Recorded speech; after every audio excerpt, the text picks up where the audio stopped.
자, 그럼 먼저 9페이지에 있는 섹션 3 측량 오차에 대해서 설명드려보도록 하죠. 측량 오차의 별표 3개 해두세요.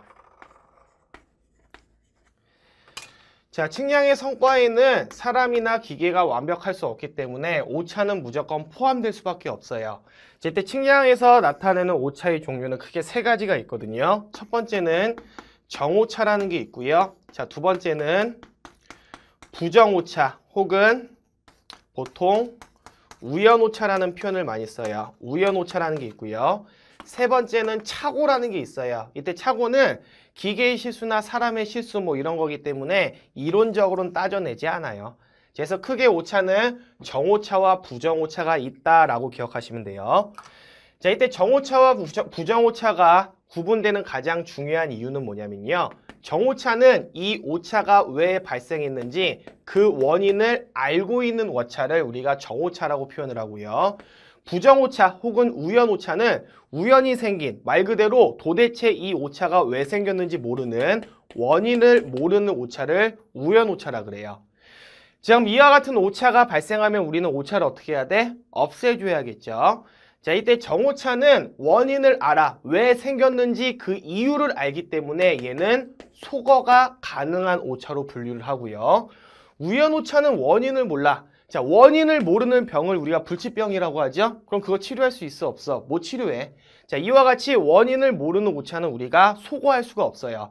하지만 발생한 오차를 그냥 두면 될까 안 될까? 안 돼요. 그래서 얘네들을 최소화시켜서 어떻게 하냐면요. 배분을 해요. 그래서 오차를 최소화시킬 수 있는 노력을 하겠다는 얘기죠. 자, 정리하자면 정오차는 원인을 알고 있기 때문에 소거가 가능한 오차를 말하는 거고요.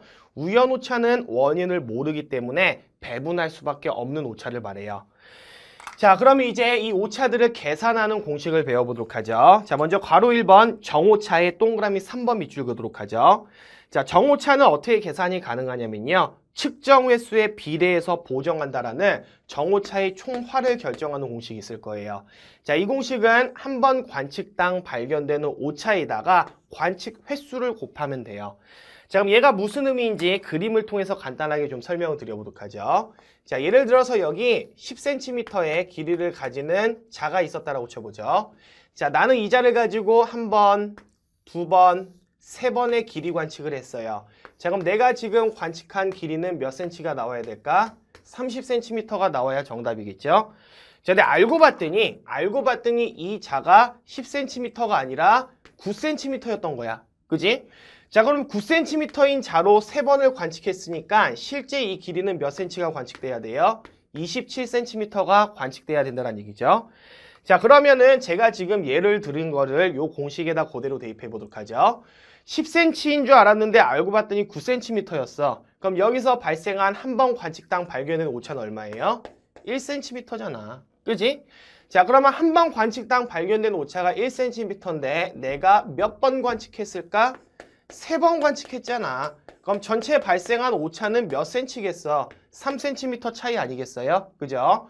자, 이와 같이 정오차는 관측 횟수에 비례하는 오차이기 때문에 이 정오차를 다른 말로 뭐라고도 표현하냐면요. 누적이 되는구나. 누적오차. 다른 말로는 누차라고도 표현을 해요. 자, 그래서 관측 횟수에 비례하는 원인을 알기 때문에 소거가 가능한 오차를 정오차, 누적오차, 누차라고 한다라고 정리해 두시면 되겠고요. 자, 다음 괄호 2번 우연오차의 총화를 결정하는 공식 괄호 2번에 동그라미 5번 밑줄 그시죠. 얘는 측정 횟수 제곱근의 비례를 해요. 그래서 부정오차, 우연오차를 결정하는 공식은 무엇이냐면요. 한 번 관측당 발견되는 오차에다가 관측 횟수의 제곱근을 곱해주시면 돼요. 자, 이때 이 앞에 보시면 부호가 하나 붙어 있을 거예요. 그 부호는 뭐냐면 플러스 마이너스 복부를 이용을 해요. 자, 차이점을 설명드리자면은 정오차는 이 오차가 플러스의 오차인지 혹은 마이너스의 오차인지 원인을 알 수 있기 때문에 명확한 부호가 주어지거든요. 근데 우연오차는 생긴 원인을 알아 몰라? 늘어나는지 줄어드는지 원인을 모르기 때문에 복부를 사용하는 특징이 있어요. 아셨죠? 자, 이때 우연오차는 우리가 원인을 몰라서 소거가 불가능하다. 그래서 어떻게 하게 주기로 했죠? 배분해 주기로 했죠. 그래서 이 배분은 어떻게 하는 거냐면요. 오차론이라는 게 있죠. 자, 오차론에서 확률을 따져봤더니 얘네들을 반복해서 계산을 하면은 플러스로 발생하는 오차와 마이너스로 발생하는 오차의 확률이 같대요. 자, 그럼 늘어난 만큼 줄어들고 늘어난 만큼 줄어들고 늘어난 만큼 줄어들기 때문에 서로 발생한 오차가 상쇄된다라고 해서 이 오차를 다른 말로는 상쇄 오차 혹은 상차라고도 표현을 해요. 그래서 우연오차는 원인을 모르기 때문에 반복적으로 계산을 해가지고 오차들이 상쇄돼서 그 오차를 최소화시켜서 배분하는 그러한 방법으로 오차를 없앤다라고 보시면 돼요. 자, 그래서 정오차와 우연오차를 결정하는 두 가지 공식과 거기에 대한 배경을 기억하셔야 되는데요. 그럼 결론적으로 여러분들한테 출제되는 문제는 정오차가 얼마냐, 우연오차가 얼마냐 계산하는 문제가 주로 출제가 되겠죠. 그럼 여러분들이 오차에 대한 문제를 풀 때는 제일 주의하실 점이 뭐냐면 지금 문제에서 물어보고 있는 오차가 정오차인지, 그래서 이 공식을 이용해야 되는지, 우연오차인지, 그래서 이 공식을 이용해야 되는지를 구분해서 풀어야 돼요. 자, 그럼 얘네들의 구분은 어떻게 할까? 말씀드렸잖아요. 원인이 있고 없고야. 자, 지문을 읽어봤을 때 이 오차가 원인이 알고 있는 오차이다 싶으면은 정오차로 풀이하시면 되고, 문제를 읽어봤는데 얘가 원인을 모르는 것 같아. 그러면은 우연오차로 풀이하셔야 돼요. 자, 근데 사실 문제 읽고서 이게 원인이 있는 오차인지 원인이 없는 오차인지 우리가 파악하기가 쉬워, 나빠? 나빠. 그래서 제가 얘네들은 어떻게 구분해드리면 여러분들이 편리하시냐면요. 부호예요, 부호. 부호만 보시면 이 오차가 정오차인지 아니면 우연오차인지 확실할 수가 있어요. 예를 들어서 어떤 측량에 플러스 1cm만큼의 오차가 발생했대요. 무슨 오차일까? 정오차예요. 자, 만약에 마이너스 2cm만큼의 오차가 발생했대요. 이게 무슨 오차예요? 정오차예요. 자, 만약에 플러스 마이너스 3mm만큼의 오차가 발생했대요. 이게 무슨 오차예요? 우연오차예요. 부호가 명확하게 늘어났다, 줄어들었다는 표현이 있으면 정오차고요. 복부를 사용한다든지 이 수치에 대해서 만약에 우연오차라든지 아니면 확률론으로 따졌던 오차라든지 이런 표현이 쓰이는 복부호가 주어지는 경우에는 우연오차로 취급하시면 돼요. 그래서 원인으로 구분하는 게 쉽지가 않기 때문에 문제상에서 부호를 명확하게 줬는지 아니면 복부를 줬는지에 따라서 정오차와 우연오차를 구분하셔서 계산하시면 돼요. 자, 그래서 이 두 가지 공식으로서 우리는 어떤 측량에서 발생한 오차라는 것을 계산할 수가 있다. 자, 나머지 내용들은 여러분들이 교재 읽어보시면 제가 설명드린 내용들이 있으니까 간단하게 체크해 보시면 되시겠고요. 자, 한 장 넘겨보도록 하죠. 자, 오른쪽 페이지. 자, 오른쪽 페이지 보시면 오차의 법칙이라는 게 있고 오차의 성질이라는 게 있어요. 제가 설명드린 내용 속에서 다 있고요. 그 중에서 우리는 큰 3번 오차의 성질에 대해서 좀 배워보도록 할게요. 자, 오차의 성질에는 별표 하나만 좀 해두세요. 자, 보통 이 오차론에서 따져내는 오차는 어떤 오차냐면요. 우연오차야, 우연오차. 왜 이 우연오차를 따질까?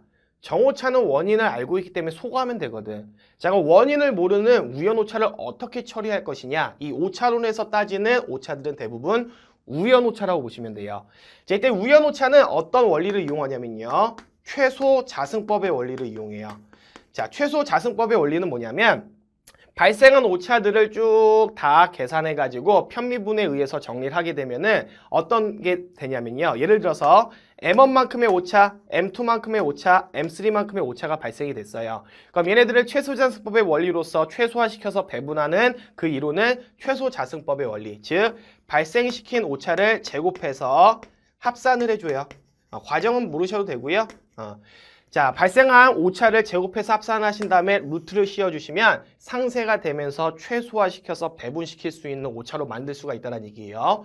그래서 오차론에서 따지는 오차는 우연오차다라는 거 하나 기억하시고요. 우연오차에 대한 값을 구하는 최소자승법의 원리는 발생한 오차들을 제곱해서 합산한 다음에 루트를 씌워주시면 걔네들을 배분할 값을 결정할 수가 있다라는 정도의 내용만 기억하시면 되고요. 자세한 오차론에 대한 내용은 출제되지 않아요.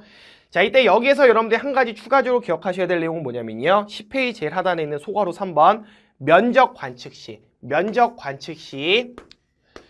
오차 전파 법칙을 기억하셔야 돼요. 자, 이 오차라는 것은 계속해서 누적되기 때문에 전파가 돼. 자, 그러면은 우리가 거리 측량을 했을 때 관측치에 오차가 있다면은 오차를 포함하고 있는 거리로서 계산하는 면적에도 오차가 당연히 전파, 말 그대로 누적이 될 거란 얘기예요. 그래서 면적 관측 시에는 어떠한 오차가 전파가 되는지 그림을 통해서 좀 설명을 드려보도록 하죠. 자, 예를 들어서 여기 어떤 직사각형 모양의 토지가 있어요. 자, 여기 직사각형 모양의 토지가 있어요. 자, 예를 들어서 요 길이를 L1이라고 가정을 하고요. 자, 예를 들어서 요 길이를 L2라고 가정해 보도록 하죠. 자, 그럼 우리는 이 직사각형 모양의 토지의 단면적을 계산할 수가 있어요. 단면적 어떻게 계산하시면 돼? 가로변 곱하기 세로변 해주시면 되잖아. 그지? 자, 근데 알고 봤더니 내가 이 L1이라는 길이를 정확하게 재지 못하고 예를 들어서 여기에 요만큼 M1만큼의 오차가 발생이 됐대요. 자, 역시 알고 봤더니 여기 L2만큼의 길이를 정확하게 재지 못하고 요만큼 M2만큼의 오차가 여기에 어느 정도 포함이 됐다는 얘기예요. 자, 그렇게 따지자면은 내가 정확하게 L1만큼을 재지 못하고 요 M1만큼이 삐작이 났다는 얘기잖아. 자, 그럼 얘네들을 쭉 연결하게 되면은 제가 지금 노란색으로 표현하는 거리 오차로 인해서 발생하는 면적 오차가 보이실 거예요. 자, 마찬가지로 여기서 정확하게 L2를 재지 못하고 여기서 요만큼 M2만큼 길이를 쟀다면은요. 여기를 쭉 연결했을 때 제가 지금 표현하고 있는 요 빨간색의 거리 오차로 인해서 발생하는 면적 오차가 보이실 거예요. 자, 그럼 제가 지금 표현한 노란색 면적과 빨간색 면적은 거리 측량의 오차로서 인해서 발생하는 면적 오차가 되겠죠. 자, 그럼 요 면적 오차 계산하시면 되겠네. 자, 그럼 먼저 노란색 직사각형 면적 구해보도록 하죠. 자, 노란색 직사각형의 긴 변의 길이는 뭐죠? L2야. 그죠? 자, 그럼 노란색 면적의 가로변의 길이는 얼마죠? M1이에요. 즉, 가로 곱하기 세로 하시게 되면 노란색 면적 구할 수가 있겠죠? 자, 두 번째로 빨간색 면적 구해보도록 하자. 빨간색 면적의 가로변의 길이는 얼마죠? L1이 되시겠고요. 자, 그다음에 빨간색 면적의 세로변의 길이는 누가 되시는 거야? M2가 되시는 거죠. 그죠? 그래서 가로 곱하기 세로 하시면 노란색 면적, 가로 곱하기 세로 하시면은 빨간색 면적이 발생해요. 자, 그럼 요 두 가지는 발생한 면적 오차죠? 그럼 이렇게 발생한 우연 오차, 면적 오차는 어떻게 처리한다? 발생한 오차를 제곱한 다음에 합산하셔서 루트 씌워주시면은 우리는 최소 자승법의 원리로 오차를 최소화해서 배분할 수가 있다는 얘기예요. 자, 그럼 제가 지금 그림으로 그려드렸기 때문에 요 삐작난 길이만큼 발생한 면적 오차가 우리 눈에 보일 거예요. 자, 근데 실제 시험 문제에서는 이런 그림이 주어질까 안 주어질까? 안 주어지고 숫자만 줘요. 예를 들어서 뭐 한 길이를 쟀더니 100cm에 플러스 마이너스 2cm만큼의 오차가 포함되어 있고 한 길이를 쟀더니 50cm 재는 동안에 예를 들어서 플러스 마이너스 3cm만큼의 오차가 발생돼 있다 라고 문제가 주어져 있겠죠. 그럼 면적 오차는 얼마이냐 라고 물어봐요. 그럼 가로 곱하기 세로 하실 때 여러분들 주의하실 점은 뭐냐면요. 가로 곱하기 세로기 때문에 크로스로 곱하셔야 돼. 자, 노란색 봐봐요. 노란색 보시면 빨간 변의 길이에다가 노란 변의 오차를 곱했죠. 자, 빨간 거 보면은 노란색의 변의 길이에다가 빨간색의 오차를 곱했죠. 즉, 이 길이 곱하기 얘, 즉 100 곱하기 3 그리고 50 곱하기 2 얘네들을 자승해서 합산하신 다음에 루트를 씌워주셔야 되는 크로스로 곱하는 가로 곱하기 세로기 때문에 그것만 주의하시면은 크게 어렵지 않게 해결이 되실 거예요. 자, 그래서 거리 측량할 때 발생시킨 오차는 면적의 누적이 된다라는 오차 전파 법칙은 최소 자승법의 원리로서 해결할 수가 있다라는 정도만 기억하시면 되겠고요. 자, 여기까지 중간 정리해 두시죠.